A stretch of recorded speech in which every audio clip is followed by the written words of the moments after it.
അതിരപ്പള്ളി വൈശ്ശേരിയിൽ കാട്ടാന ആക്രമണത്തിൽ കൊല്ലപ്പെട്ട മോഹനന്റെ വീട് വനം വകുപ്പ് മന്ത്രി ഷിബു ബേബി ജോൺ സന്ദർശിച്ചു. വന്യജീവി ആക്രമണം ചെറുക്കുന്നതിന് വേണ്ടി ത്രിതല സംവിധാനത്തിനുള്ള സുരക്ഷ ഒരുക്കുമെന്ന് മന്ത്രി പറഞ്ഞു.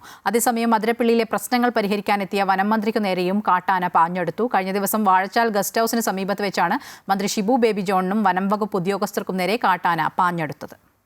കഴിഞ്ഞ ദിവസം അതിരപ്പള്ളി വൈശ്ശേരിയിൽ കാട്ടാനാക്രമണത്തിൽ കൊല്ലപ്പെട്ട മോഹനന്റെ വീട്ടിലാണ് വനവകുപ്പ് മന്ത്രി ഷിബു ബേബി ജോൺ സന്ദർശനം നടത്തിയത്.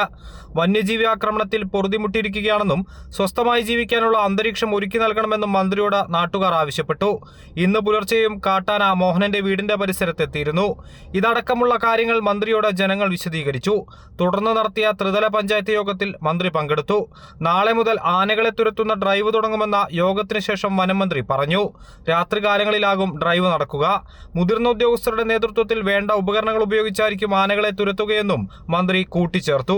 ഈ മേഖലയിലുള്ള ഇതിനകത്ത് വരുന്ന സ്ഥിരമായി വന്ന് ഇവിടെ നിൽക്കുന്ന ആനകളെ ഉൾക്കാടുകളിലേക്ക് അയക്കാനുള്ള ഒരു സ്പെഷ്യൽ ഡ്രൈവ് നാളെ രാവിലെ മുതൽ ആരംഭിക്കുകയാണ്. ഇന്ന് അതിനുള്ള ആൾക്കാരെ മൊബിലൈസ് ചെയ്ത് ഇങ്ങോട്ട് കൊണ്ടുവരും. ഈ ആനകളെ ഓടിക്കുന്ന മൃഗങ്ങളെ ഓടിക്കുന്നതിനോടൊപ്പം തന്നെ ഇതിൻ്റെ സോളാർ വേലികളും അല്ലെങ്കിൽ ഹാങ്ങിങ് ഫെൻസ്, വിവിധ പ്രോജക്റ്റുകൾ ഇതിന് സമാന്തരമായി തന്നെ അതുകൂടെ ഫോർട്ടിഫൈ ചെയ്യുന്ന, സ്ട്രെങ്തൻ ചെയ്തു പോകുന്ന ഒരു തീരുമാനത്തിലേക്കാണ് നമ്മൾ എത്തിയിരിക്കുന്നത്. അതേസമയം അതിരപ്പള്ളിയിലെത്തിയ വനം മന്ത്രി ഷിബു ബേബി ജോണിന്റെ വാഹനവും കാട്ടാനയ്ക്ക് മുൻപിൽ അകപ്പെട്ടു.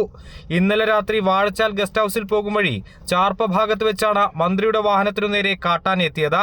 വനംവകുപ്പ് ഉദ്യോഗസ്ഥർ ആനയെ റോഡിൽ നിന്ന് തുരത്തിയ ശേഷമാണ് മന്ത്രിക്ക് കടന്നു പോകാനായത്. അമൃത ന്യൂസ്, തൃശൂർ.